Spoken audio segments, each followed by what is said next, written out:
आज स्टार्ट करते हैं एक नया चैप्टर डी ब्लॉक और एफ ब्लॉक के तत्व।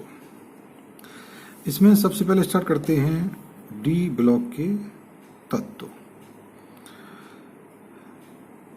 क्या होते हैं डी ब्लॉक के तत्व? वे तत्व जिनमें अंतिम इलेक्ट्रॉन n-1 के डी उपकोष में भरा जाता है डी ब्लॉक के तत्व कहलाते हैं। कैसे, जरा समझें।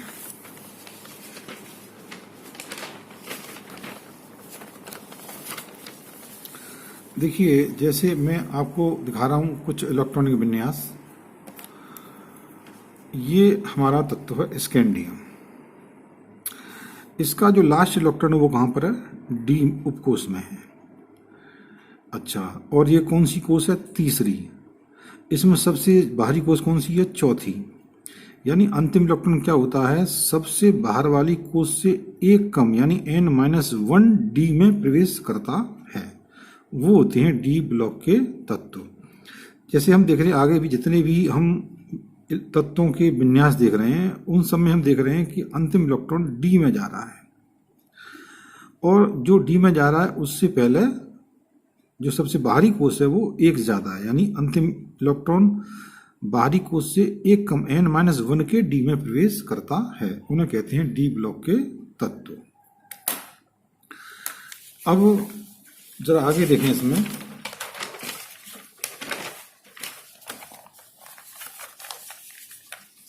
ये एक सीरीज आपके सामने है। ये डी ब्लॉक के तत्व आपके सामने। आवर्त सारणी में डी ब्लॉक के जो तत्व हैं वो वर्ग 3, 4, 5, 6, 7, 8, 9, 10, 11, 12 इन वर्गों में रखे गए हैं।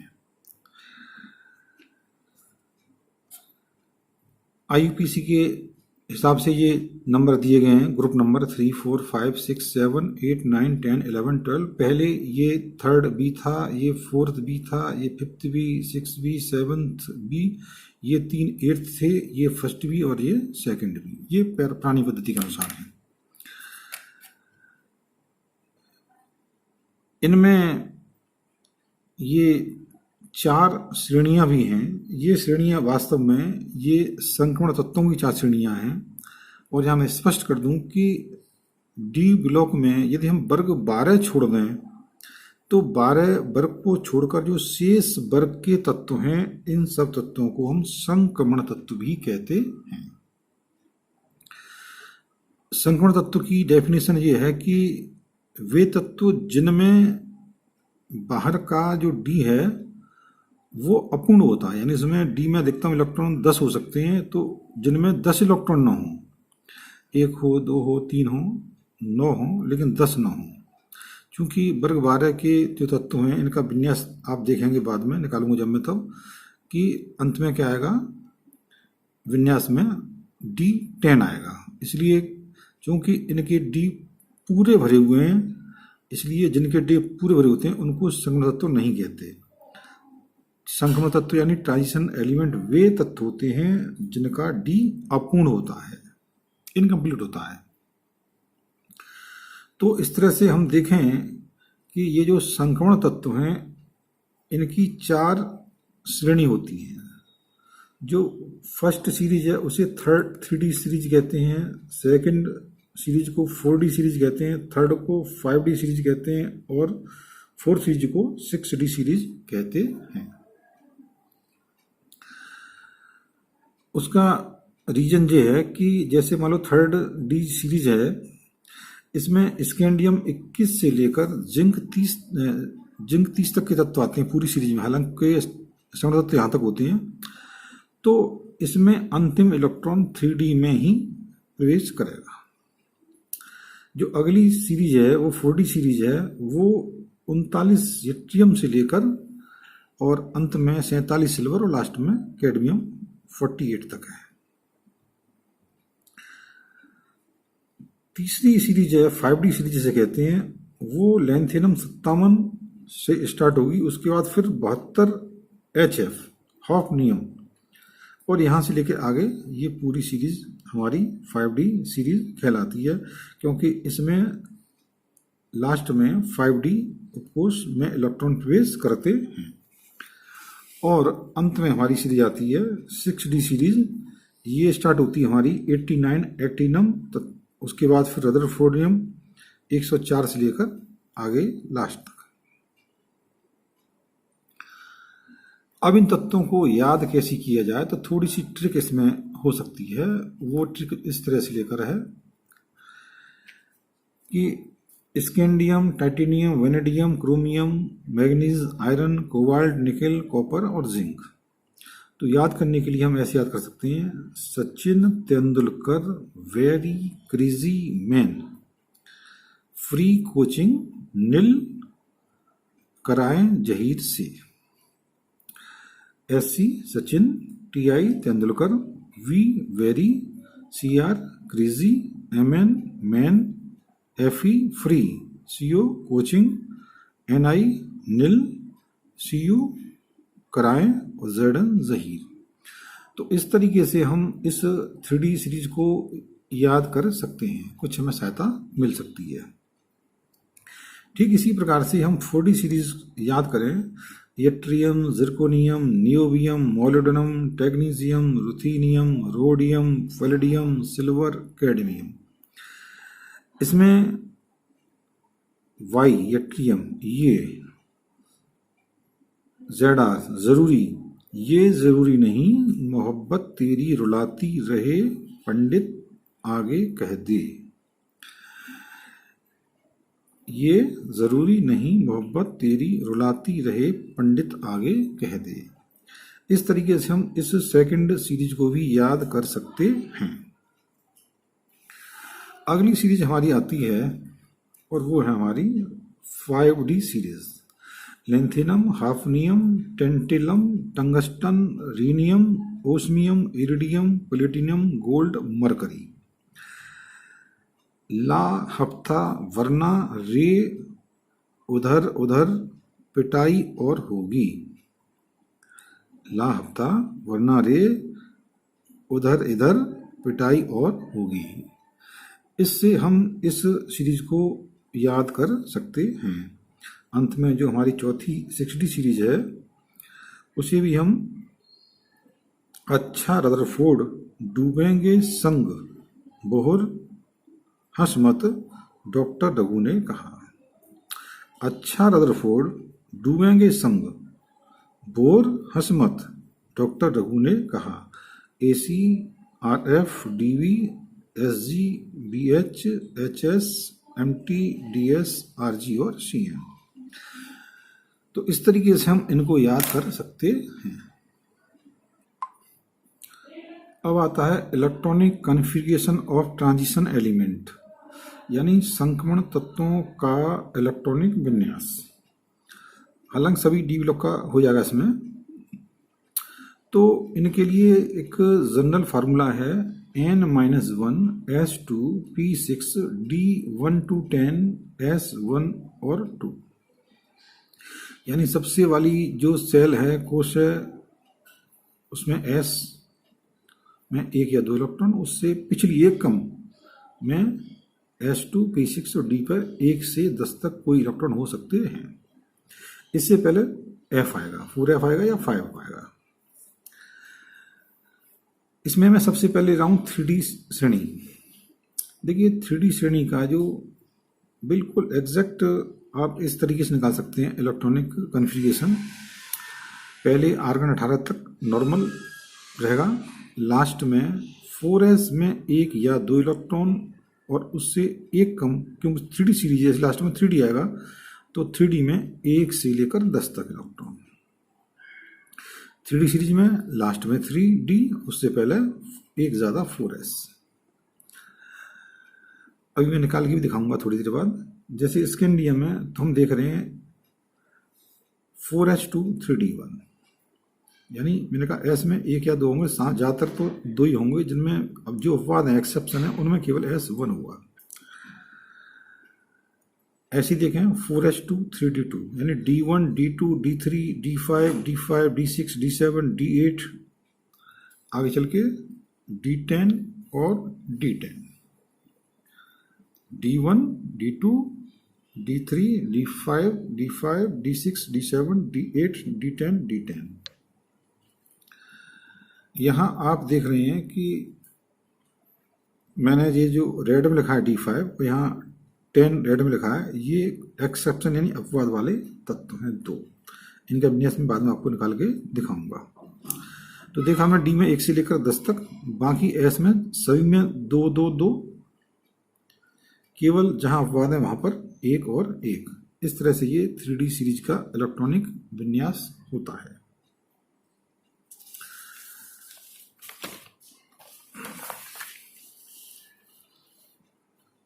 अब आता है 4D श्रेणी। तो 4D श्रेणी में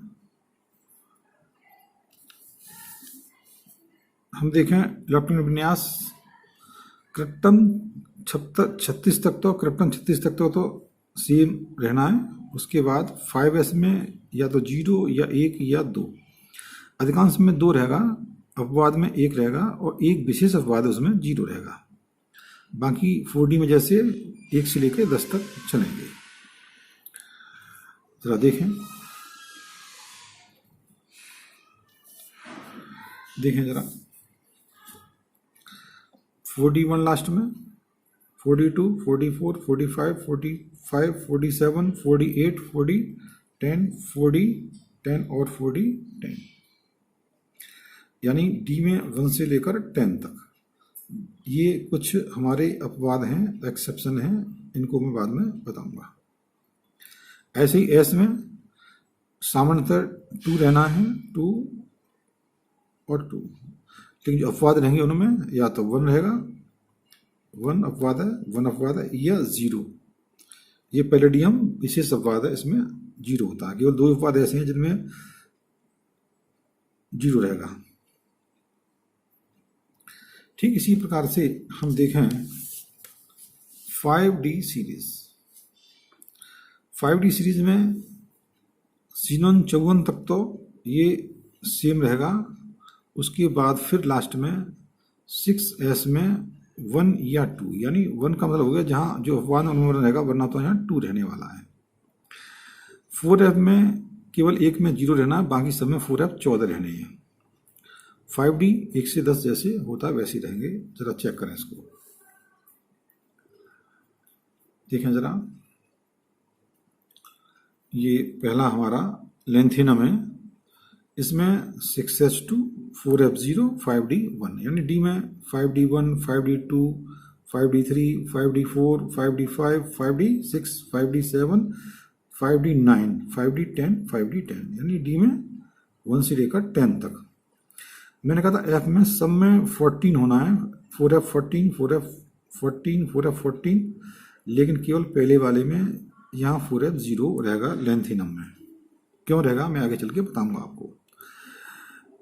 ऐसे ही एस में 6s में सब में 2 2 रहना है, केवल जहां अपवाद है वहां पर 1 और 1 रहेगा। अंत में लेंगे 6D।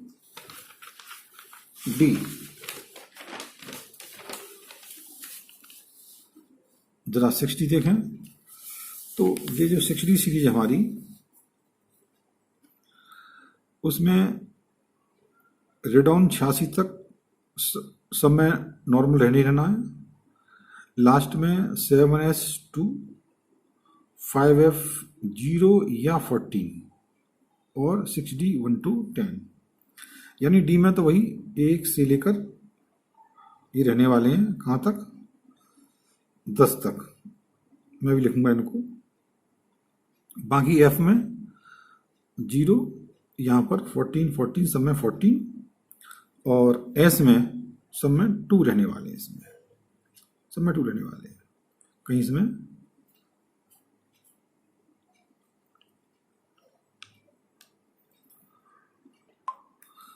अब जरा समझिए कि मैंने ये जो इलेक्ट्रॉनिक विन्यास निकाले कैसे, खास तौर से लेकर अपवाद वाले। हालांकि आपने 11th क्लास में इलेक्ट्रॉनिक कन्फिग्रेशन निकालना सीखा होगा, उसी को मैं एक बार और आपको रिवाइज करा रहा हूँ। तो देखिए जैसे क्रोमियम 24 है, इसका हमें इलेक्ट्रॉनिक कन्फिग्रेशन पता लगाना है। तो देखिए इलेक्ट्रॉन कन्फर्मेशन में क्या होता है, अफवाऊ जो रूल है उसका एक जो क्रम है वो 1s 2s 2p 3s 3p 4s 3d ऐसे आगे बढ़ जाता है। अब हम क्या करते हैं, सबसे पहले एस में इलेक्ट्रॉन फिल करते हैं, कितने 2, यहाँ भी एस आ गया तो 2, और पी है तो 6, फिर एस आ गया तो 2, पी में होते हैं 6, एस में 2। अच्छा, डी में 10 तक हो सकते हैं, लेकिन चूंकि हमारे पास केवल 24 इलेक्ट्रॉन है तो जरा काउंट करें, 2 और 2 4, 6 10, 12 और 6 18, और 18 और 2 20, यानी यहाँ तक हमारे 20 इलेक्ट्रॉन हो गए, यहाँ तक 18, ये 20 हो गए। 24 इलेक्ट्रॉन है, 20 हो चुके हैं, तो यहाँ पर केवल 4 रह जाएंगे। हालांकि डी में 10 इलेक्ट्रॉन तो हो सकते हैं, लेकिन क्योंकि हमारे पास केवल 4 इलेक्ट्रॉन बचे हैं इसलिए 3d 4 हो जाएगा। ये जो हमने निकाला है इलेक्ट्रॉनिक कन्फिगरेशन, इसको कहते हैं अफवाऊ विन्यास, अफवाऊ कॉन्फ़िगरेशन। लेकिन जो अपवाद होते हैं उनमें क्या होता है कि वो अफवाऊ विन्यास का पालन नहीं करते, इनका वास्तविक विन्यास कुछ भिन्न होता है। और भिन्न होने में बड़ा सरल तरीका इसका ये है कि इसमें एस का एक इलेक्ट्रॉन डी में चला जाएगा। ध्यान दें, यदि अंतिम इलेक्ट्रॉन डी में आए, अंतिम इलेक्ट्रॉन डी में आए, यदि अपवाद है तो उससे पहले वाले एस से एक इलेक्ट्रॉन डी में जाता है। लेकिन अंतिम इलेक्ट्रॉन यदि एफ में आए, ध्यान दें अंतिम इलेक्ट्रॉन कहाँ पर आए, एफ में आए, तो उस समय हम डी को अपनी ओर से लिखेंगे और उसके बाद हम इस एफ वाले इलेक्ट्रॉन को डी में ट्रांसफर करेंगे। ये अपवाद वाले तत्वों का इलेक्ट्रॉनिक विन्यास निकालने का सबसे आसान तरीका है। कुछ नहीं करना आपको, केवल यदि लास्ट इलेक्ट्रॉन डी में आता है तो जो अपवाद हैं उनमें एस से एक इलेक्ट्रॉन डी में जाएगा, और यदि अंतिम इलेक्ट्रॉन एफ में जाता है तो हम डी को अपनी ओर से लिखेंगे, डी उसमें होगा नहीं, और यहाँ से एक इलेक्ट्रॉन को यहाँ भेज देंगे, अपने आप इलेक्ट्रॉनिक कन्फर्मेशन बिल्कुल फिट निकल के आएगा। केवल 2 ऐसे अपवाद हैं जिनमें इलेक्ट्रॉन एक के बजाय 2 ट्रांसफर होते हैं, एक है 46 पैलेडियम और एक है थोरियम 90। इन दो में 2 इलेक्ट्रॉन ट्रांसफर होते हैं। तो ये हमारा क्या होगा इसमें, क्योंकि क्रोमियम मैंने कहा ये क्या है, एक एक्सेप्शन है, अपवाद है, इसलिए क्या होगा, एस का एक इलेक्ट्रॉन यहाँ से डी में चला जाएगा तो एस में रह जाएगा 1 और डी में हो गया 4 की जगह 5। ये हो गया हमारा क्रोमियम का वास्तविक विन्यास। ठीक ऐसे ही हम देखें कि ये है कॉपर, तो कॉपर में देखिए यहाँ तक हो गए हमारे AR 18 लिखा है मैंने, यहाँ तक सेम है, जो ऊपर लिखा वही नीचे लिखा है, या शॉर्ट में लिख दिए AR 18, आर्गन 18 होता है, यहाँ तक 18 हो गया। तो 18 जो हो गए 2 20, और यहाँ कितने रह गए, अब 9 करने पड़ेंगे, अब हो गए 29। ये अफवाह विन्यास है। चूंकि ये भी क्या एक अपवाद है, इसलिए क्या होगा, यहाँ से एक इलेक्ट्रॉन यहाँ पहुंच जाएगा, तो यहाँ कितने रह गए 1, और यहाँ हो गए 10। अगला देखें, अगला हमारा है नियोबियम। इसमें हम देख रहे हैं कि यहाँ तक हमारे 36 हो गए, यहाँ 2 कर दिए, कितने हो गए हमारे, ये 38 हो गए। अब कितने बचे हमारे, यहाँ 41 है तो यहाँ रह गए 3। तो क्या होगा, यहाँ से एक इलेक्ट्रॉन यहाँ जाएगा तो यहाँ 1 हो जाएगा, यहाँ पे 4 हो जाएंगे। अब देखें मोलिब्डेनम। मोलिब्डेनम कहानी क्या है, इसमें यहाँ तक 36, यहाँ 2 कर दिए, एस में 2 हो सकते हैं, 38 हो गए। अब यहाँ कितने हैं, 42 हैं, 4 बचे, 4 यहाँ हो गए। चूंकि अपवाद है तो यहाँ से एक इलेक्ट्रॉन इधर आ जाएगा, तो यहाँ 1 रह जाएंगे, यहाँ पर 5 हो गए। इसी प्रकार से अगला देखेंगे, ये हमारा रुथेनियम। इसमें भी देखें यहाँ तक 36 हो चुके हैं, तो यहाँ 2 कर दें, 38 हो गए। अब बचे हमारे 6। तो क्या हुआ, यहाँ पे एक इलेक्ट्रॉन यहाँ से यहाँ जाएगा, अपवाद इसलिए ये 1 हो गया, यहाँ पे 7। तो जी हमारा क्या है, पहला वाला जी हमारा अफवाह विन्यास है, और जी हमारा वास्तविक विन्यास है। अगला अपवाद हमारा आता है डी ब्लॉक के तत्वों में वो है ये रोडियम।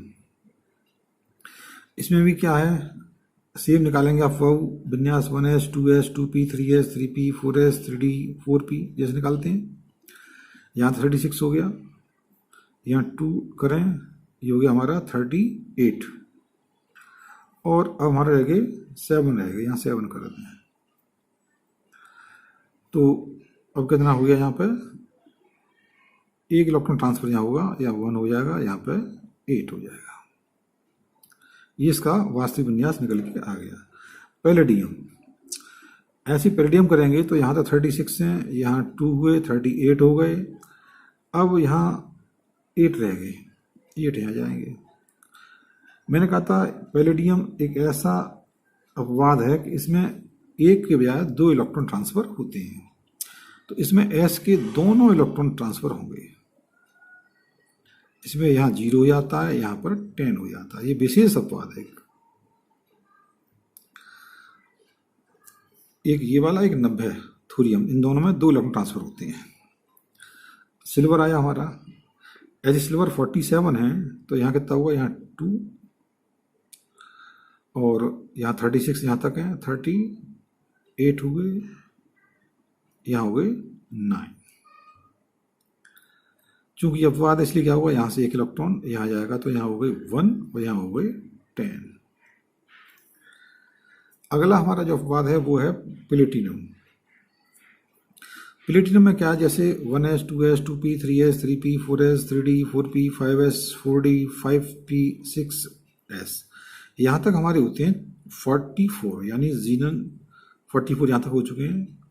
अब आगे देखें, यहाँ 2 करें, यहाँ कर सकते हैं 14, अब जरा काउंट करें, 54 यहाँ तक हैं, 56 और 4 60 और 70, अब यहाँ रह गए 8, ये हो गया 18।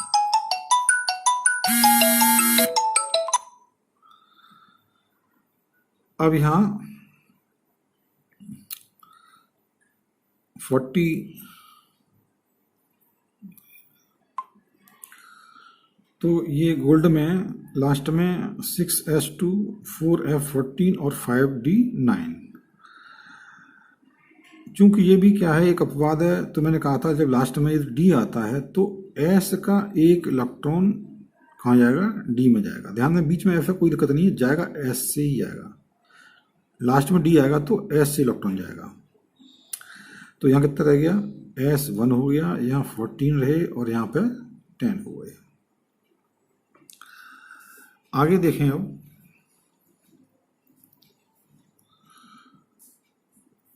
लेंथेनम 57, जरा इसको ठीक से समझेंगे। 57 का जो मैंने सामान्य अफवाह इलेक्ट्रॉनिक कन्फर्मेशन लिख दिया पहले से ही, इसमें 6s2 4f1, ध्यान दें, इसमें लास्ट में इलेक्ट्रॉन 4f में गया है, लास्ट इलेक्ट्रॉन 4f में गया है। मैंने कहा था यदि लास्ट में इलेक्ट्रॉन डी में जाएगा तो s से इलेक्ट्रॉन डी में पहुंचेगा, लेकिन लास्ट इलेक्ट्रॉन यदि f में जाएगा तो मैंने कहा डी अपने ओर से लिखना है इसमें। और इलेक्ट्रॉन अब चूंकि लास्ट इलेक्ट्रॉन f में, इसलिए f से d में जाएगा, तो यहाँ तो 2 रहेगा, यहाँ पर 0 हो जाएगा, चूंकि इलेक्ट्रॉन चला गया, यहाँ हो जाएगा 1। यही कारण है कि ये जो लेंथेनम 57 है, चूंकि इलेक्ट्रॉन में पहले 4f में आता है, लेकिन बाद में ये इलेक्ट्रॉन डी में ट्रांसफर हो जाता है, इसलिए ये डी ब्लॉक में लेंथेनम को रखा गया है, लेकिन इसके गुण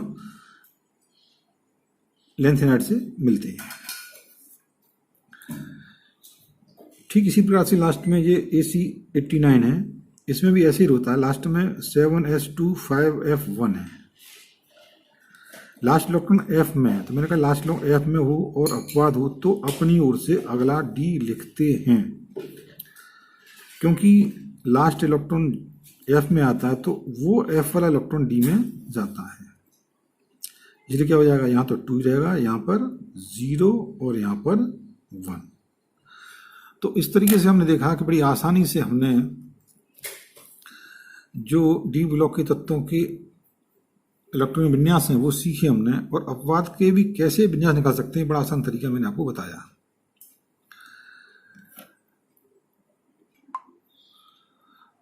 अब लेते हैं संक्रमण धातुओं के लक्षण, कैरेक्टरिस्टिक्स ऑफ ट्रांजिशन मेटल। संक्रमण धातुएं कुछ विशेष लक्षण प्रदर्शित करती हैं जिन्हें हम ठीक से समझेंगे।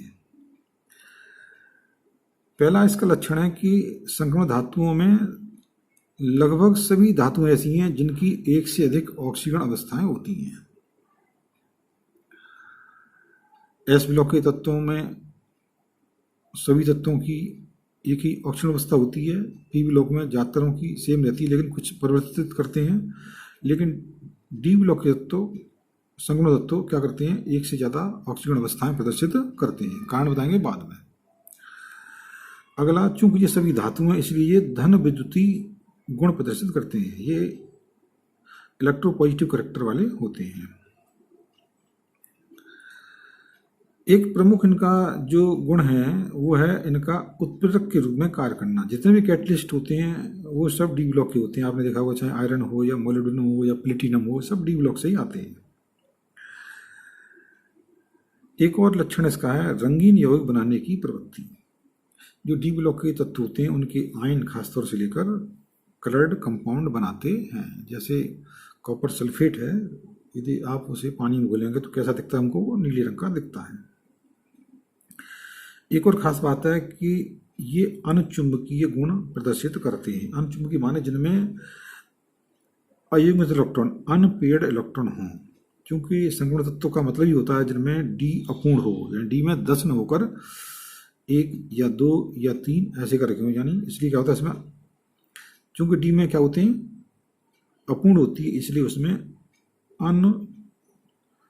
अयुग्मित इलेक्ट्रॉन होते हैं, इसलिए ये अनुचुंबकीय गुण प्रदर्शित करते हैं। अगली प्रॉपर्टी इसकी है संकुल यौगिक बनाने की प्रवृत्ति। डी ब्लॉक तो कॉम्प्लेक्स कंपाउंड बनाते हैं। आप जब अगला चैप्टर पढ़ेंगे उपसेचुएशन यौगिक वाला, उसमें आप देखेंगे कि जितने भी कॉम्प्लेक्स कंपाउंड में उनमें जो मेटल लेंगे वो सब डी ब्लॉक का ही होगा। एक और है मिश्र धातु बनाने की प्रवृत्ति। इनमें एलॉयज बनाने की भी प्रवृत्ति पाई जाती है।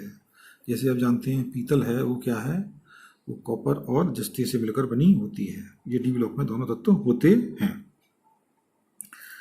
एक और गुण है इनका अंतराकाशी यौगिक बनाने की प्रवृत्ति। ये एक विशेष गुण है इनका डी ब्लॉक तत्वों का कि अंतराकाशी यौगिक भी ये बनाते हैं। तो आज मैंने आपको अब तक कि डी ब्लॉक के तत्व क्या होते हैं और संक्रमण तत्व क्या होते हैं, उनको हम कैसे याद कर सकते हैं, और साथ ही साथ मैंने आपको बताया कि इन डी ब्लॉक के तत्वों में जैसे 3D, 4D, 5D, 6D series हैं, इनके इलेक्ट्रॉन विन्यास हम कैसे ज्ञात करेंगे, और अंत में इनके संक्रमण धातुओं के लक्षण मैंने आपको बताए। कल हम इससे आगे स्टार्ट करेंगे।